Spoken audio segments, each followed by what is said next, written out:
has asked me to talk about my accomplishments. Thinking about them, I couldn't remember what they were. So I started thinking why, other than selling the Smith collection, which I do remember. I'm thinking that this place is different than you expect it to be. The sign on the door says the Framingham History Center. So for the outside world, we're about dusty books and old objects. But inside the organizations, it's not about the past. It's always about what's next. It's always about the future. And so I don't really spend a lot of time thinking about what I've done. I spend more of my time thinking about what we're going to do next. And so this is technically the end of my term as president, but it really is only the middle of my fourth term. Yeah. So that's what I'm doing. Well, anyway, that's it. Thank you all for coming.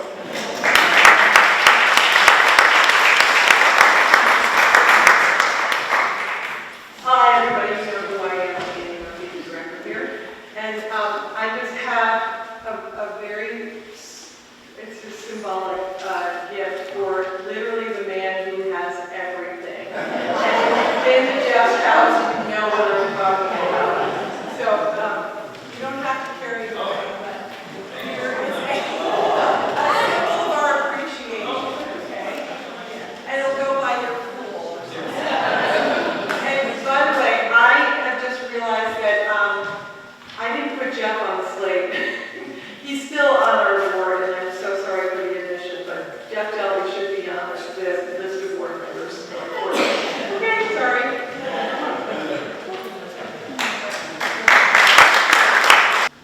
That's how the other side said it. Hi everyone, thank you for coming out. Can you hear me? Better? Yes. Before I give my report, I want to thank all of my collections volunteers who kept the curatorial department running while I was on maternity leave this past year for 14 weeks. And for the amazing headway that they've also made in our collections database cleanup project.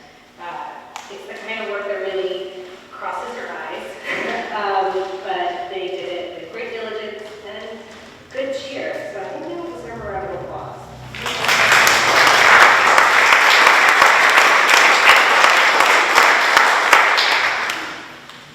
This past year, we finally went live with the finding aid for our Denison Manufacturing Company archives. And they've already seen an incredible amount of use. We've had researchers in, we've had students in, training students how to use archives, but it's also, to our own surprise, gone viral to a community of about 15,000 members on Reddit. Do you guys know what Reddit is? It's a popular website that has basically, it's a forum, so people can post about things that interest them. And apparently, our archive is really interesting because we have in our collection a set of stickers from the 1980s by Denison called The Land of Ta. And I think probably some of you have heard of it. Yeah. So we've been getting a lot of inquiries about it, and those people have been scouring our archives, which is really interesting. And they're especially interested in a funny creature named Vetus, who's like a fuzzy bear kind of creature. And we fielded a number of inquiries on the subject and have even received donations from these Reddit members who have been very enthusiastic about what we do and very generous. It's been a great deal of fun to try and help them solve the mystery of the Land of Ta, because nobody seems to know what it is. And it just goes to show you that the preservation of history and archives like ours can be so important in the most unexpected places. I've had a lot of fun trying to help them. If anybody here knows anything about Denison stickers, or the Land of Ta, or Vetus, you can find my email in your program. Email me. I'm sure there are about 15,000 people who would be interested here. This also tells you that we are truly blessed with some really, really special collections here at the History Center, including that Untitled set of Land of Ta stickers. And I'm now in the process of developing our next major exhibition, highlighting 10 of our most important collections items. And we're tentatively calling it Framingham's Top 10, titled TBD. With this exhibition, I really hope to show our members, but also the greater community in Framingham,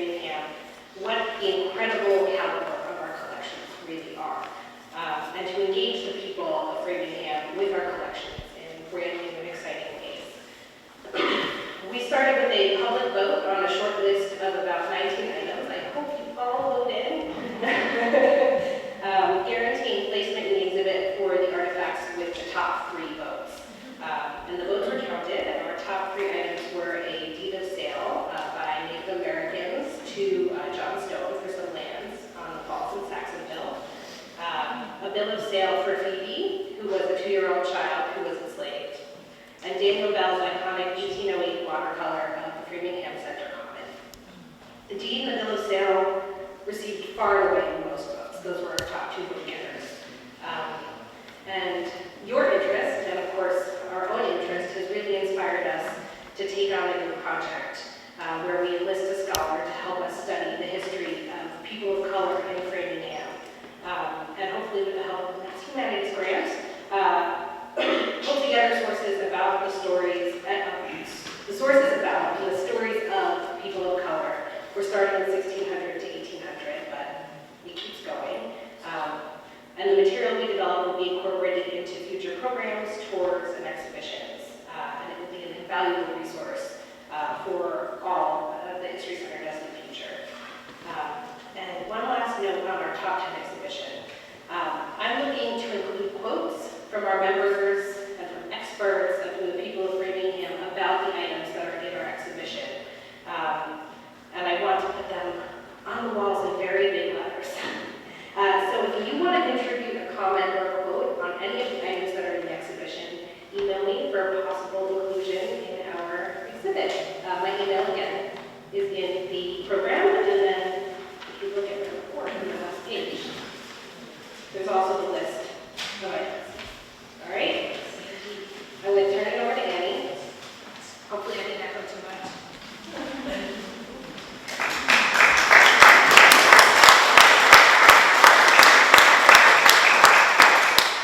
Is this echoing badly? Yes. Okay. Maybe I'll try and turn it down a little bit. How's that? That better? And you can hear it? All right, I'm going to take it out. How's that? Good? All right. Hello, everybody. Thank you, Stacey.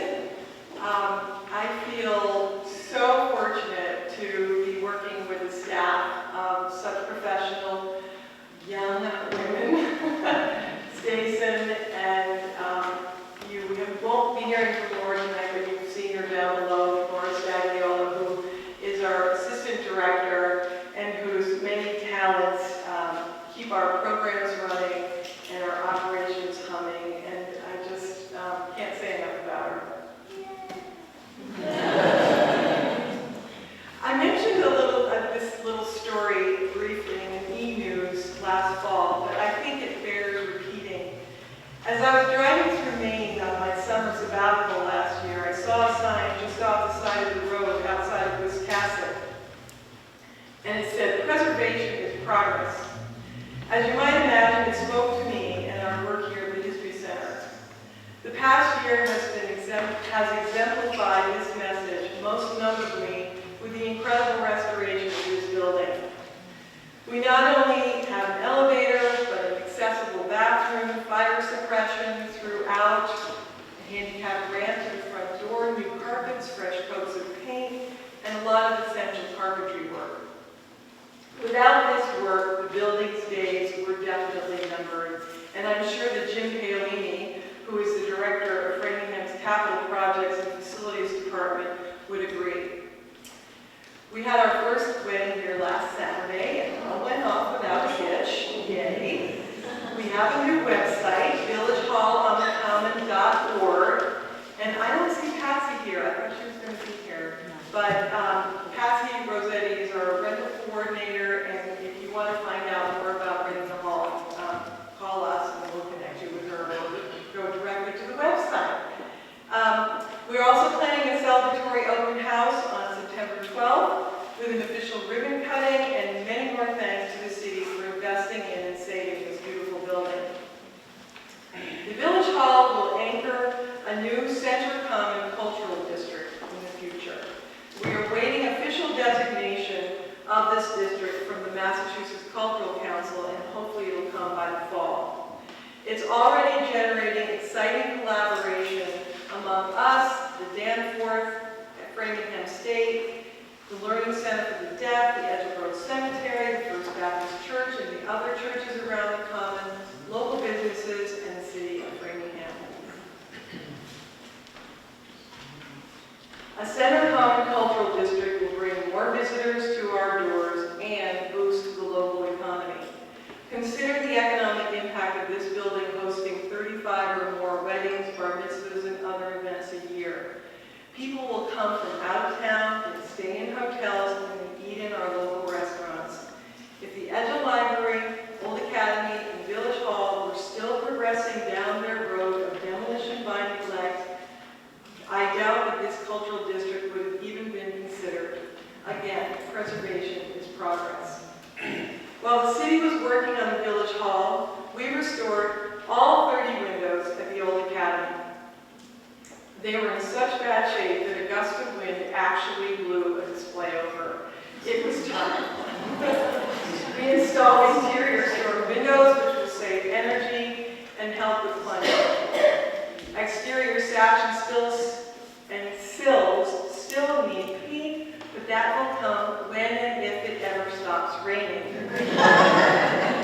Most of the original blown glass is still in place, and if you haven't already noticed this, please take a moment and look and see how the windows sparkle from both inside and out.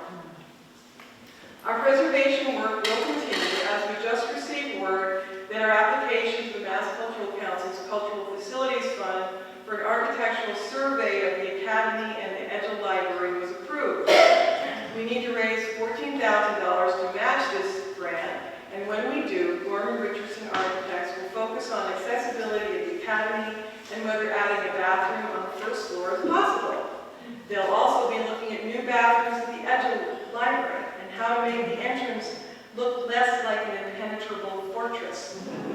Not glamorous stuff, but a necessary step as we develop a vision for all three of our buildings and how they'll work together to house collections and draw people to our exhibits, programs, and events. We could not do this without you, our members and donors. Your financial support as well as engagement in so many facets of this organization keep us going. There's an impressive list of donors in your program, and many of you are on that list. Thank you.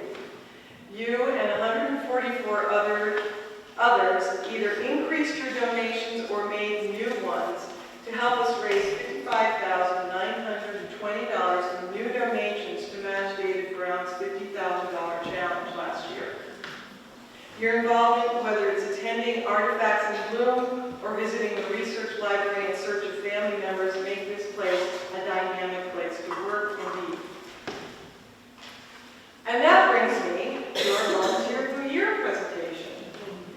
We have an amazing number of volunteers who create programs, advocate for our preservation efforts, sit on our board of directors and other committees, man and woman our research library, and I could go on. Every year we present one of you with our Volunteer of the Year award, which makes this year's awardee uncomfortable because, as he says, there were so many people who were involved. Too bad. I'm sure many of you know Bert Marber. He grew up in Framingham and as a co-op student at Northeastern began his career at the Denison in 1955. I met Bert in early 2014 as we were getting ready for a Denison exhibit. Our former treasurer and dear friend Charles Murphy knew Bert, and he knew about his work at Denison. I'll never forget the day that Charlie brought Bert by. He started right in on the company and the history, and he brought in other former Denison executives into the fold, and they gave us tutorials on the many different divisions of Denison over time. And by the end of it, I felt like I had actually worked there myself. They formed a reunion committee and contacted Denisonians from all over the country, resulting in a gathering in December of 2014 with at least 180 people gathered in this room. It was perhaps one of the most impactful moments of my career here, bringing these friends and former colleagues back together again and seeing their joy at reconnecting after so many years. Perhaps it was that night at the Village Hall or Bert's memories of the Denison annual meetings here that fueled his determination to save his building. With his many years of management experience, Bert was a formidable presence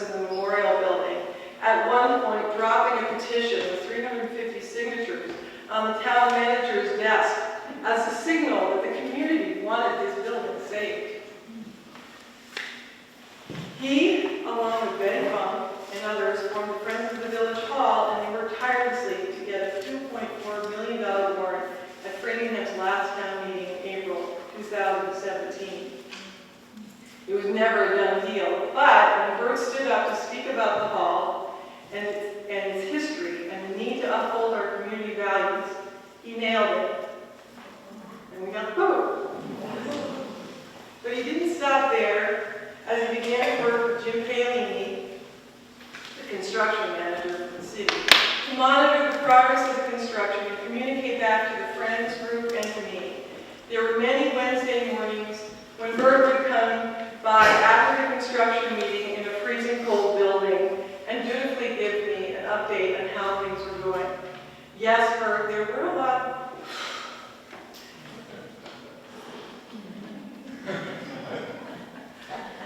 Come on up here. There were a lot of people, but no one worked as hard as you.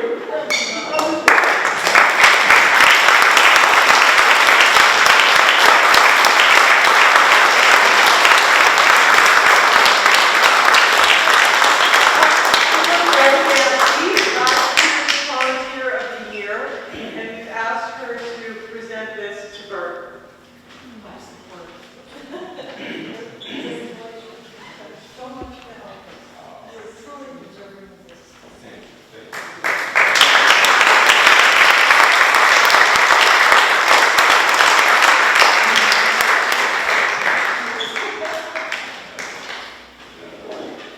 You can't give me an award and a microphone at the same time, so now, first of all, this has my name on it, but, you know, you people probably better than anybody else in the city know what it takes to get something like this done. If you just take a moment just to look around, this is absolutely gorgeous. And what was done was with a labor of love. You know, the workmen who were working on this, some of them were from Framingham, and they would turn to me and say, I want my daughter to be married here, or I want my son to be here. You know, they really, every nail and all the painting and the plumbing and the electrical work, everyone who worked on this project really loved it. But I want to mention something about a small band of patriots. Andy referred to the Friends of the Village Hall. There were 7 of us. You know, Betty Funk, of course, was a partner of mine, but, you know, people like, you know, Dave Hornfisher, who was here tonight, was really instrumental in getting a lot of things done because of his experience. And we had Helen Moore on the committee. And Helen, who heads up leadership, helped us with the strategic values of how to go ahead with this. And we had Charlie Sisiski, who was the selectman at the time, and we had Fred Wallace, who of course is our historian, who really made sure we stayed with this. But you know, you have people, again, Betty and Helen and David and Fred and Charlie, and what a group. And you know, when we want to get something done, you get a group like this together, and all the credit goes to Andy, who with passion. I mean, what we did, besides collecting 350 names, a little more than that, we went and knocked on doors, we went and politics in town hall, because you know, this has been going on for, I thought, just a decade, 10 years, people trying to get this done. I'm hearing tonight that this has been going on for 20 years, that people have been trying to get this building restored and made handicap accessible. And you know what? We really did it. But I think the award also, not only to the 350 people who signed it, many of them are here tonight, but also this award has to be looked at with the town meeting people. I'll never forget that we had 111 members of town meeting in this hall.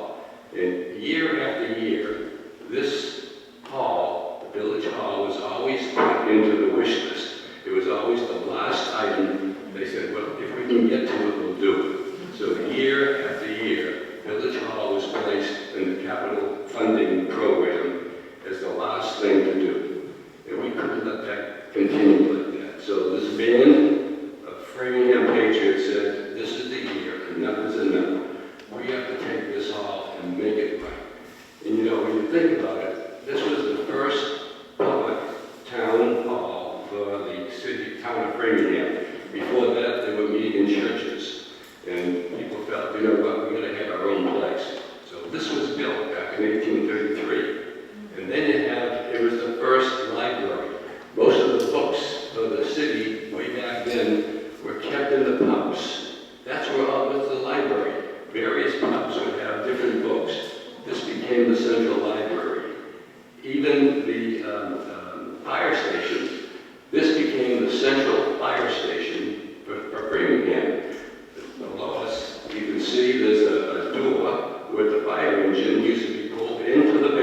Philadelphia has Independence Hall. We have Village Hall, and we're proud of it. And thank you all for helping us make that happen.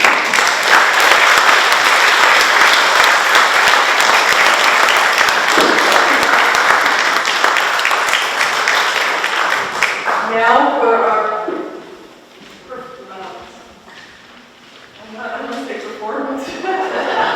Presentation. Henry Cooke is the owner of Historical Costume Services in Randolph, Mass. Since 1984, he's earned a living creating reproductions of historical clothing for museums and people who portray former U.S. presidents, colonial era characters, and Civil War reenactors. He is part historian and part tailor, and has worked as a costume consultant to the History Channel, the National Park Service, and other historic sites. He's made countless pieces for reenactors across the country.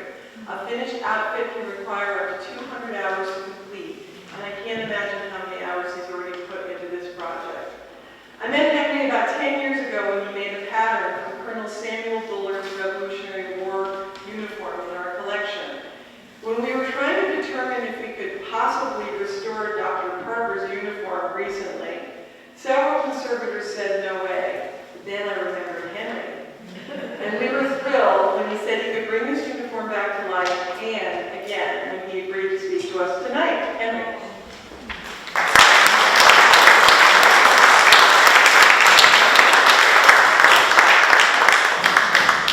First, I want to thank you all. Thank you, Annie.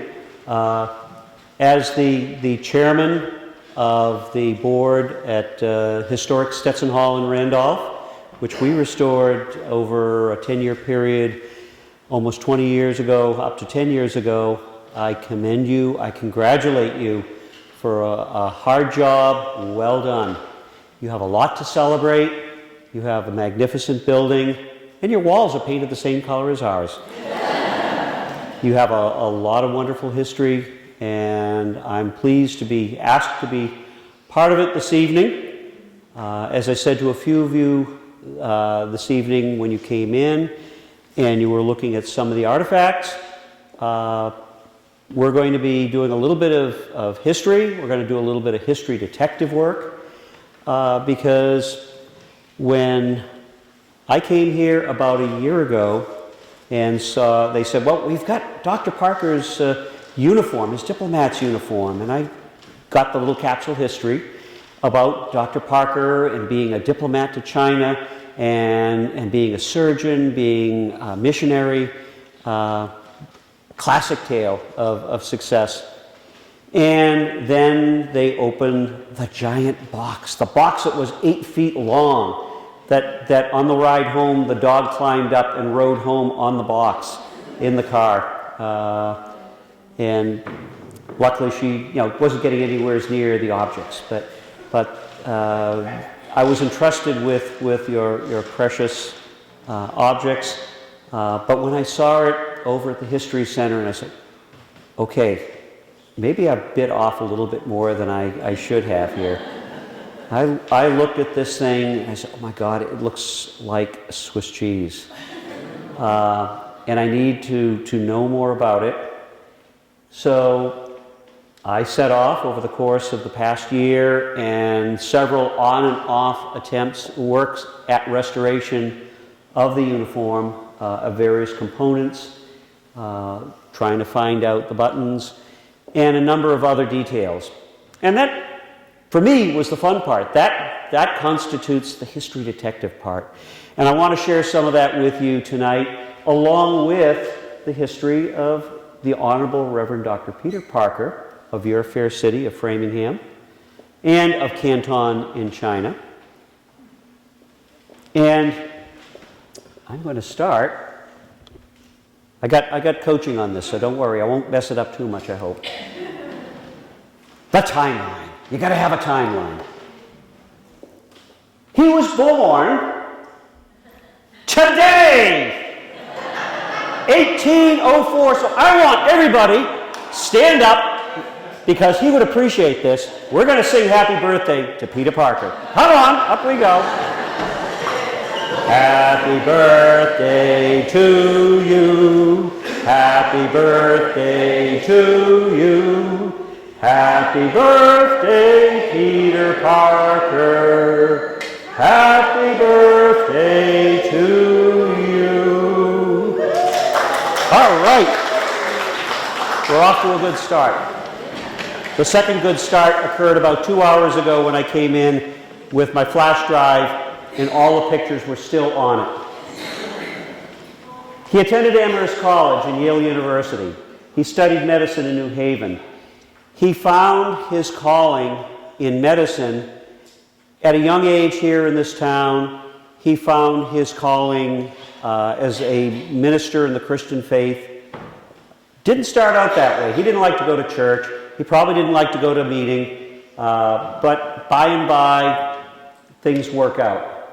And he decided he wanted to be a missionary. Not like the missionary from my hometown of Randolph, who ended up going to Brunswick, Maine. Real sexy, exciting place that is. He could have gone, he said, I want to go to Smyrna, or I want to go, he could have gone out to the Pacific Northwest, as so many people did, to get away from organized religion. So probably the last thing they want is a missionary prodding them to do good stuff. Instead, he took up the challenge of being a missionary and minister in China and practiced medicine initially in Singapore. In 1844, forgive me, I omitted a very important part of the story. On March 29th, 1841, he married Miss Harriet Webster of Washington, D.C., related to Daniel Webster. She was related to the senator from Connecticut, who was also involved in many things diplomatic. When he ran into problems with the American Missionary Society in the 1840s, after several years in country, where he learned the language, where he learned fluency in Chinese from the street to the court, because he treated everybody, he established a hospital in Canton, China, which was an ophthalmic hospital for treating eye diseases. He performed cataract surgeries, 8 of them in a day. That just kind of amazed me. And this is in the age when they gave you a little bit of opium and said, bite on this. Try not to think about what I'm about to do to you with this sharp needle, poking it in your eye. At the end of the first year, he had over 1,000 patients. After the second year, he had 2,000 patients. He was doing good work, as they would say in the time. He was doing God's work in China, converting the heathen, trying to make life better. The American Missionary Society, after several years, said, you're doing an awful lot of that medical stuff, and we're not so sure that's what we want you to do. We'd rather have you get up in the pulpit on Sunday morning and preach to these people. Well, luckily for the Chinese, luckily for us, Peter Parker thought differently and continued his medical mission throughout his time in China. Continuing on the timeline, in 1844, because of his knowledge of Chinese, he was called by Commissioner Caleb Cushing of Massachusetts to serve as secretary and Chinese interpreter to the U.S. mission in China, in Canton. From 1846 to 1847, he served as secretary and interpreter to the U.S. mission. 1847 and 48, served as chargé d'affaires to the legation in Canton.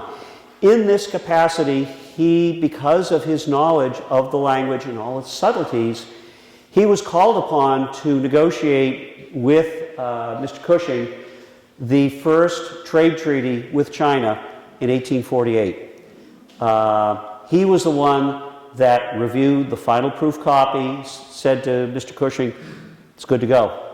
You can sign it now. Didn't want to have any hidden clauses. He continues as a secretary, as an interpreter, as an assistant to and occasionally acting in the capacity of acting commissioner to the imperial court. In 1855, he's been back at work at the medical hospital, opens a second one in Shanghai, and his country needs him once again. Now, how did he get his job as the commissioner? Well, he came to the notice of important people.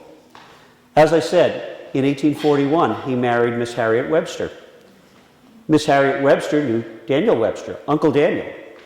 And when the missionary society said, "We don't think you're doing a very good job over there doing the missionary part. You're doing okay on the medical stuff, but that's not what we're paying you for, so we're cutting your stipend."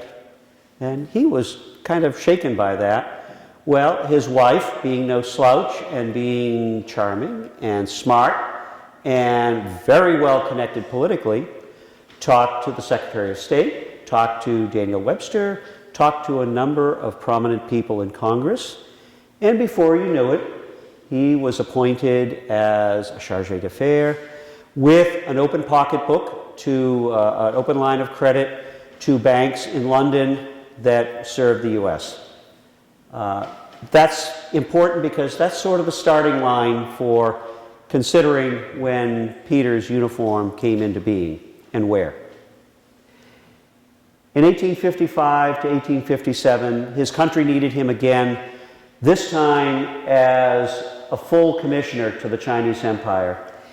He renegotiated the treaty that he helped negotiate in 1848, expanded the terms more favorable to the United States, and also something that was dear to his heart, negotiated the treaty to recognize religious toleration of Chinese Christians. He had made inroads in China, had converted a number of people through his medicine, not as much through his preaching, which is something he could never quite get the missionary folks to understand. All of this, he threw himself in wholeheartedly. Several times during his tenure in country, he would literally work himself to exhaustion. Because in addition to when he was doing these 8 cataract surgeries, he'd also remove a couple of tumors, various growths and other problems that people came in with. So in the end, he would often treat 20 and 30 people from sun up to well after sundown. And that took a toll on him over time. And in August 25th, he resigned due to ill health and returned to the United States. But, like many of you who've retired, you don't just sit around and watch the grass grow. He lived a very active retirement in Washington, D.C. He probably knew more about China than just about anybody alive at the time. He lectured, he taught, he advocated for medical missionary endeavors. He received a number of awards, high and of various sorts. He advised U.S. and foreign diplomats going to China on all matters pertaining to China. And for the man who didn't expect he was going to live more than a year after he came home from China, he lived to a ripe old age of 84 and passing away on January 10th, 1888. But that's not the end of our story. Because in 1945, at the end of the war to end all wars, we hope, World War II, this coat, this ensemble of coat, trousers, and other bits and pieces came into the collection here at the Framingham History Center. And fast forward to 2018, when I got my grubby mitts on it, and we are going to learn more. Now, Peter Parker was part of a long line of traders and other folk from the U.S. who, beginning in the 1790s, came to Canton and Macau and Hong Kong. But for the Americans, it was primarily Canton. This is a reverse painting on glass showing what they called the factories, showing the port of Canton on the Pearl River. To orient your mind to present-day China, today it is the Chinese city of Guangzhou and on the Pearl River, and there is still the United States Embassy in Guangzhou. This was the only place on mainland China outside of Hong Kong where Westerners were allowed to trade with the Chinese. It is a small enclave, maybe about a quarter of a mile wide, maybe a quarter of a mile deep, square along the Pearl River. And that's where you had a series of warehouses. We can see in this image each country flying its national flag, including our own stars and stripes. Another image around 1805, preparatory to another painting, shows the busy harbor with various Western vessels and Eastern vessels mingling in the waters along the Pearl River. And there's the painting that resulted from that sketch. However, all was not harmonious in Canton. There was often unrest as Chinese and American and foreign Western merchants clashed over trade, and on 3 different occasions before and during Peter's tenure in country, there were riots in Canton. The people stormed the streets, and in this case, in 1822, burned the port of Canton to the ground. And you can see the folks. I'm going to try this. I was told this is the pointer, and it works. But you see people in blue coats. They are the evacuees from the town. And the people on shore are the rioters burning the town down. That included houses, shops, both Chinese and Western shops of trade. But it was a lucrative trade to be had. The port was quickly rebuilt.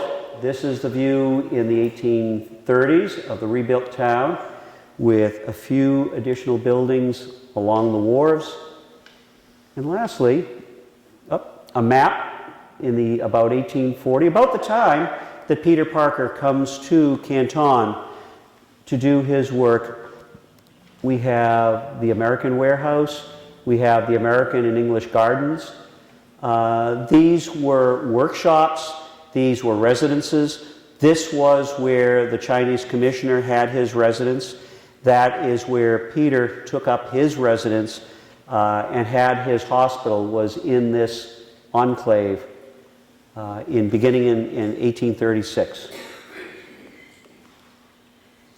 After another bout of unrest, one of the emperor's ministers visited Canton in 1856 during the time that Peter was our commissioner to China, and they received a military welcome. This is the British artillery and British redcoats lining the way to the diplomatic quarters in the back. So they put on quite a show. The show of diplomacy requires special attire. You don't dress like an ordinary merchant. When you're meeting with heads of state, then and now, you are expected to comport yourself as a representative of your native country. Those in the mid-19th century, these were often richly embroidered in gold and silver thread.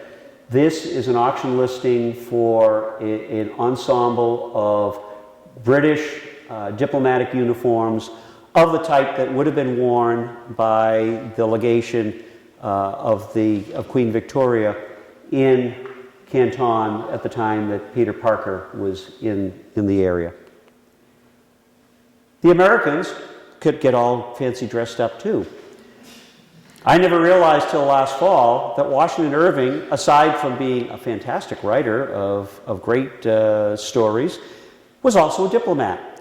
In the 1820s, he was a diplomat to the court of Queen Isabella II in Madrid. And this is his uniform in the collections of Historic Hudson Valley, now Sleepy Hollow restorations. There's a close-up of the richly embroidered front panel of his coat. And I show you this because at the time I was trying to figure out, where was Peter Parker's coat made? Maybe if I look at a bunch of original uniforms of American diplomats, maybe I can puzzle it out as to where the coat was made. In this particular case, here's a detail of the pocket flap, and you see these very Spanish or Moorish designs in the kind of the scroll work and the curlicues sitting alongside the oak leaves and acorns that form part of the decorative elements of an American diplomat's uniform in Spain. Okay, well, Peter Parker's coat doesn't have all that frou-frou on it. Let's see what else we got. And there's the cuff. Well, it's got some nice oak leaves on it. It's got a nice button. That nice gold button was made in Paris, suggesting the uniform may have been made in Paris. So, okay, well, Peter Parker went to Paris. I discovered that in reading his biography, which I'm happy to share with you because I learned a lot. But that wasn't quite what I was looking for.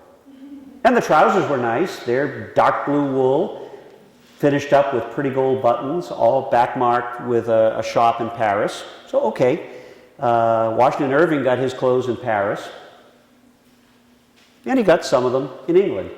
After he served as a minister in Madrid, he was called to serve at the court of St. James. This is what the English call the number 2 uniform for diplomats, in that it doesn't have all that dripping, heavy embroidery all down the front of it, but just something, a little nice, little bit more austere, little more tasteful, shall we say. Make note of that button. That's going to be important in a little bit. That is a button made by G.W. Boggett, Martin's Lane in London. Boggett and Furman, who is still a button maker of note in London, made most of the buttons for American diplomats in England. This is going to become important. And it's a really pretty button. It's got an eagle on it. It's got USA. It's really pretty cool. But I still wasn't sure if that was the button. These are Washington Irving's diplomat's trousers. That was, I'm going to go backwards, his pocket flap. And it's got that beautiful gold edging all around the edge. And we're going to see that in a few minutes on Peter Parker's uniform. So maybe we're starting to get warm. Maybe. His cuffs, nothing fancy, but again, they've got a pretty bit of gold edging. It's the embroidery is gold over silver over copper wire. So it's pretty fancy stuff. This was likely made by a bespoke tailor in London. At the same time that Peter Parker was a diplomat in China, another diplomat uniform was being worn by the ambassador to the Tsar in Moscow. And this is that full dress uniform, coat. Again, richly embroidered with oak leaves and acorns, and looks like a nice fall autumn, nice New England autumn day on your chest. And then we have Mr. Swiss Cheese Boy here. And this is what gave me pause, right up underneath this shoulder wing thing, what I call dragon wings, because they're not really on the shoulder, they're somewhere up on the shoulder. There is literally a giant hole in the shoulder. There isn't any more. The front of the coat was looking very Swiss cheese-ish, with lots of little tiny holes, which is typical of wool that was stored in a tropical clime, as Peter Parker found himself. It didn't have the really fancy embroidered cuffs, at least not on the coat. We found those later. They're separate, and I'll show you pictures of those. They were pretty sad looking. This is the back with some beautiful embroideries on the pocket flaps and on the center back vent, more Swiss cheese holes. And the question, as was raised by station, and Annie was, do you think this thing could be made so that it can be displayed? And as they noted, other conservators said, no, you can't do that, it's too fragile. Well, the lining is a beautiful silk quilted lining, and that is in mint condition. It's beautiful. It also has padding in the chest from the same quilted material that the tailor put in to puff out Peter Parker's chest so he'd look more impressive when he was, hanging out in court with the emperor's people. Yeah, you want to dress well. You dress to impress, and when you're a diplomat, that has mighty consequences. And in Peter Parker's case, it may have been the difference between whether you negotiate a treaty or don't negotiate a treaty that's going to affect all of us as Americans. So the first order of business was to stabilize the collar, and little bits and pieces of gold thread were coming off and had to be tacked back down, and one would come off and you tack it down, and two more would come off and you tack those down. We're making steady progress. That's why you don't see the cuffs on the coat tonight, and you'll see why in a few minutes. But the very careful and painstaking process of it takes a diplomat to save a diplomat, as I told somebody earlier. The wool that was used to do the infill repairs, and there's actually a patch of repair material, wool dyed to match the original, that was harvested from a late 19th century Chilean diplomat's uniform that had suffered even more, well, hadn't suffered quite as much as this, but I got it cheap at auction.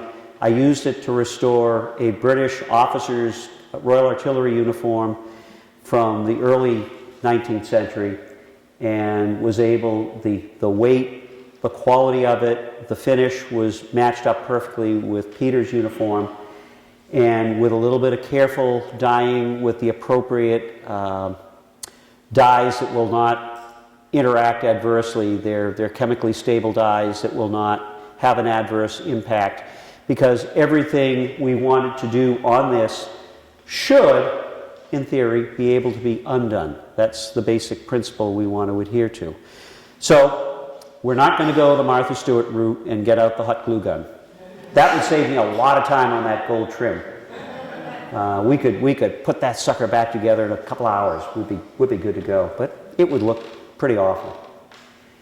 So instead, we carefully cut out pieces of wool, inserted it through one of the holes, spread it out underneath more holes, and carefully couched it down with what is called crepeline silk, which is a very fine silk thread that literally is the fineness, little bit heavier than human hair.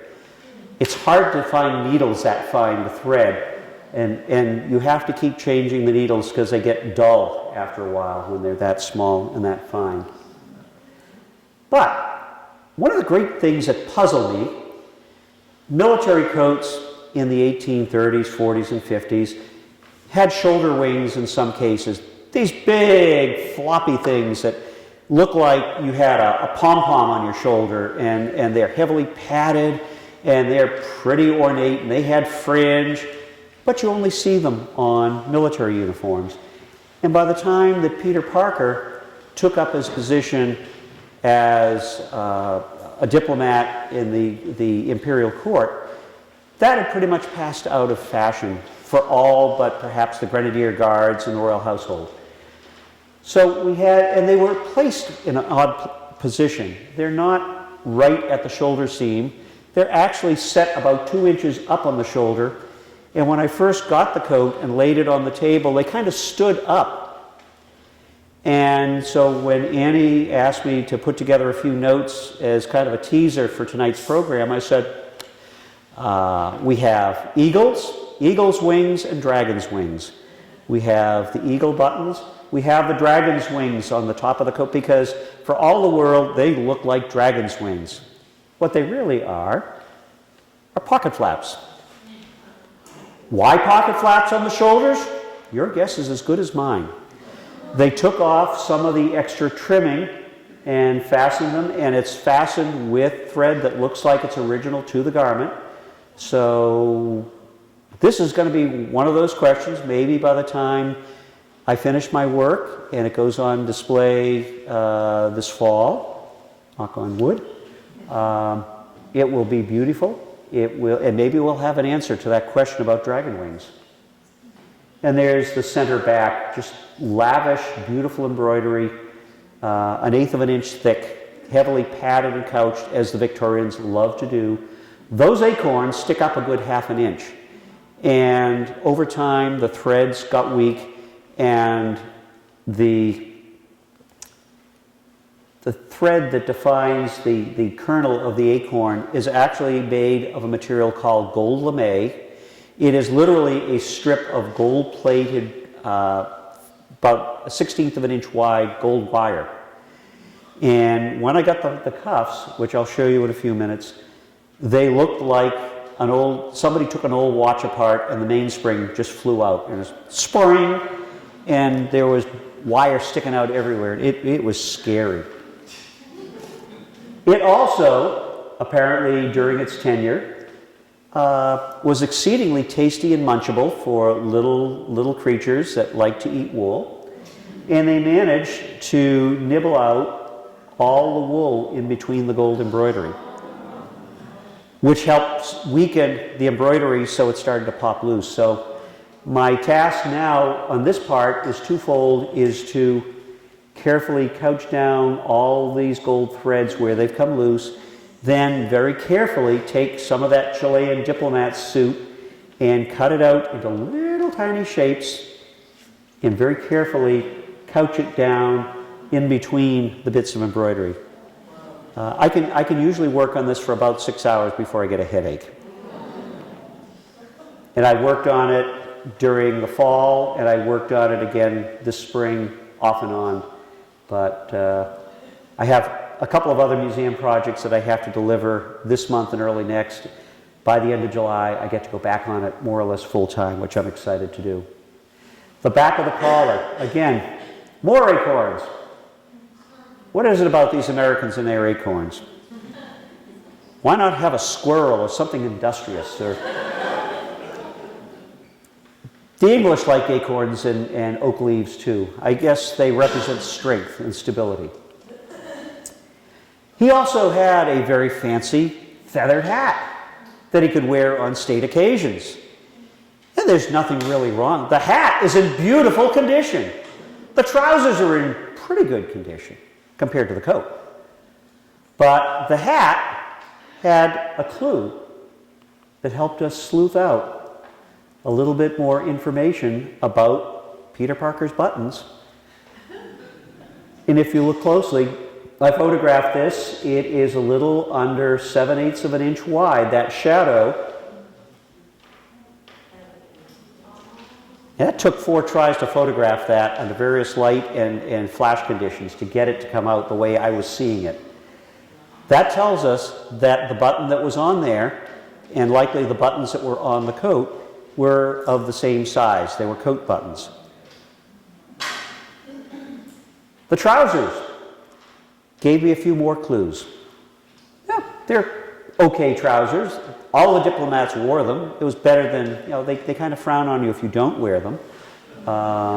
You should wear something, unless you're a Scotsman, and then, you wear what a Scotsman wears, which is, and they have diplomatic kilts, by the way.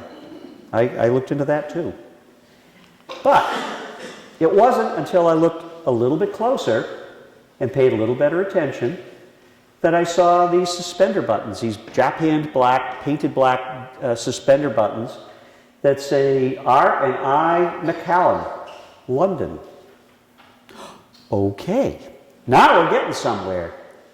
Perhaps because he had an open bank account with London, he had his uniform made in London.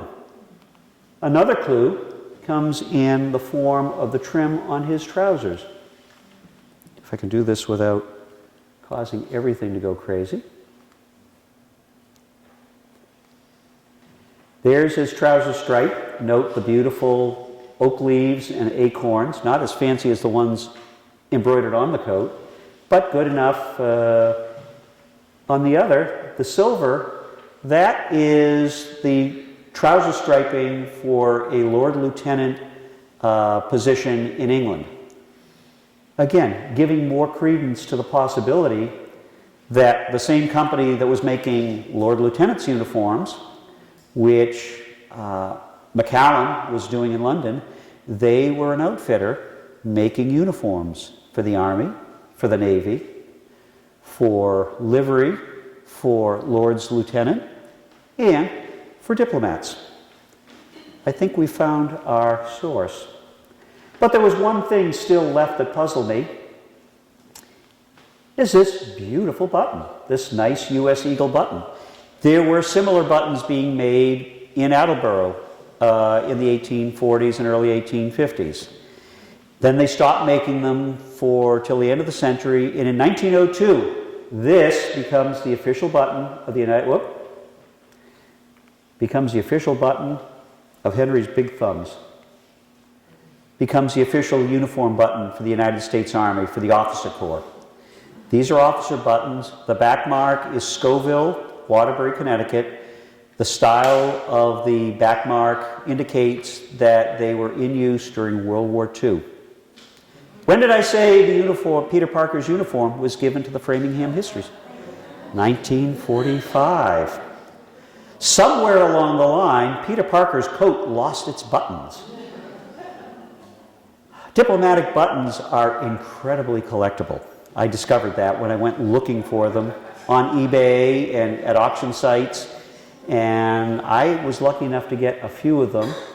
One of the prettiest, and when I was looking at who was appointing Peter Parker, people in Washington. His wife was from Washington. Well, maybe he got that uniform made up in Washington. This is the button of Owen and Sons in Washington, D.C. It's a beautiful eagle button with the symbols of rank of olive branches and arrows. But we also saw that diplomatic uniforms were being made and that button is a little bit on the big side. It's almost 1 inch wide. This one, on the other hand, is a little bit smaller, was made in France in the 1850s, and consists of 2 pieces, a cutout that is actually riveted to the gold gilt backing. Okay, that's a pretty nice button too. Ooh, we've seen this one before, haven't we? And if we look at the back, Boggett, the button you saw on Washington Irving's uniform was a 1-piece button. They retained the same design well into the 1850s, and in all likelihood, our best guess is this, if the coat was made in London, this is probably the button that went on the coat. But, now what would you pay? I got the exciting news that not only do we have his coat and his trousers, we have his suspenders. And they took them out, laid them on the table across the street. And I said, oh, they're very interesting suspenders. What they really are, and I don't know why he had 2 of them, they're ceremonial sword belts. That is actually woven almost like seat belt in its construction, but it's all silk. And then the wool on the bottom, the frog as it's called, matches the wool of the coat. I could have taken the easy course out, I lost them, use that to repair the coats, but they're too darn nice. And they're, of all the things in this ensemble, they're in the best condition. One of them has a lot of wear and tear. It's probably the sword belt that he wore with a ceremonial sword on state occasions. And that is likely the kind of sword that he carried. I'm in the process of getting a scabbard made for it. So when the coat goes on display, the sword is in my own collection, Historical Costume Services collection. And how do we know it's a diplomat sword? Because it looks like a standard D-stirrup hilted eagle sword that military men carry, but for one important difference. I want you to take a note of the eagle, its wings spread. In one claw, he's clutching an olive branch. In the other claw, he's clutching a sheaf of arrows. Which way are the points of the arrows pointing? They're pointing down. On military uniforms, the arrows are pointing up. Because in the military, they are our diplomacy by force, if you will. In the diplomatic corps, we're getting ahead of ourselves here, Henry. In the diplomatic corps, it was obviously we strive to avoid going to war with our opponents. So the arrows are pointed down, but they're still there in case we need them. And that is an important part of European diplomacy and the motifs of European diplomats as reflected in this sword, which may have been made in the US, it may also have been made in continental Europe for the American market. Because there were diplomats all over the world that needed these fancy swords. The last thing I'll show you is the cuffs. These are, remember I told you I saw these things, they look pretty sad. That is not a piece of wool. That is actually a strip of the gold trim that forms one of the acorns on the cuff of the coat. And when it came in, it looked like a watch spring had just blown up. And it took a lot of sitting and thinking about it and carefully working with it to discover it was literally folded back and forth in pleats. And if you were very careful, you could couch down the fold of each pleat and get it arranged in such fashion so that it looked like an acorn again. And there we have the acorns once again. 2 down, 20 more to go. We're getting there. It's a work in progress. So that, my friends, is the story behind the story of Peter Parker's uniform. Thank you very much.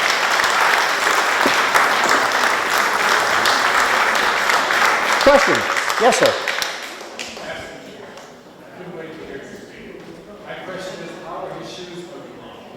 His shoes. I don't know because they didn't give me the shoes to take care of. I'll give him a nice coat of polish. I actually have a pair of shoes from the era. Just we don't know who they were worn by, but they're nice pair of high-top dress shoes that are in Randolph's historical collection because that was what we excelled at in the 1840s and 50s was the boot and shoe business. And I've got a lovely pair of very nice dress boots. I'm trying to get a pair out of DeSoto National Wildlife Refuge that were made in Randolph, were crated up to be sent to the miners on the upper Missouri River when the steamboat hit a snag and went down with its whole cargo in a place that is now the middle of the DeSoto National Wildlife Refuge. So we're in discussion. Hopefully I'll get a bunch of their shoes to come home to Randolph to roost for a little bit. We now have our own new display cases that we can alarm, and so my hat's off to you for getting your new display cases. You're going to have a lot of fun. Any other questions? Yes, ma'am. Are there any paintings or photographs of actual diplomats wearing these outfits, either for real or in a drama? I encountered the English love to portray themselves because their diplomatic dress is also their court dress at the court of St. James. So if you had to make an appearance before the king or the queen in the case of Victoria, and she served a pretty long time. I think Queen Elizabeth is pushing for the record, and I think she'll make it.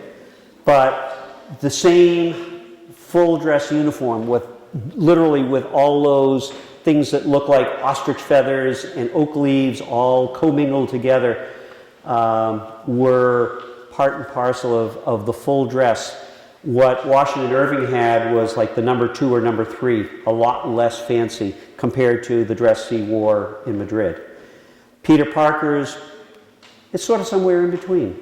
It's not, because the Americans really don't have the number 1 dress, the number 2 dress, and the number 3 dress. The English go crazy about that stuff. They love to get all fancy fluffied up, and so do the French, so do the Spanish. At that time, they all had courts, they all had monarchies, and that was part of your dress for success, play in the game. The Americans, being a little R republic, we, from the very start, adopted a different mode of dress in our official dress.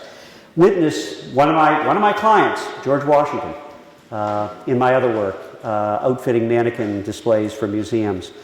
When we outfitted the George Washington figure for Washington's Mount Vernon for the Ford Center when it opened, it was another bit of detective work determining the real George Washington, his physical being and shape. And we found that where in Europe, what they had to go by when they determined what they were going to wear when Washington and John Adams were sworn in as president and vice president, the only thing they had to go by were those fancy, heavily embellished court dress. And Washington said, everybody's going to be looking at me. I don't want anything. I'm not being crowned king. They tried to do that. I said no. So we got to do something a little more Republican, a little more American. And so they came up with a plain suit. His second inauguration, he wore a beautiful Dutch velvet suit, all in black, with a fancy sword and paste buckles. And that's my project coming up at the end of the year. But going forward, the dress of dignitaries and diplomats in the United States has always been much more restrained, much more reserved than our European counterparts. Well, thank you very much for letting me come and babble away at you. Thank you. We will definitely look at this. Here closes the annual meeting, the 2019 annual meeting of the Framingham History Center. Please grab some food, and thank you so much for coming. Thank you. Thank you.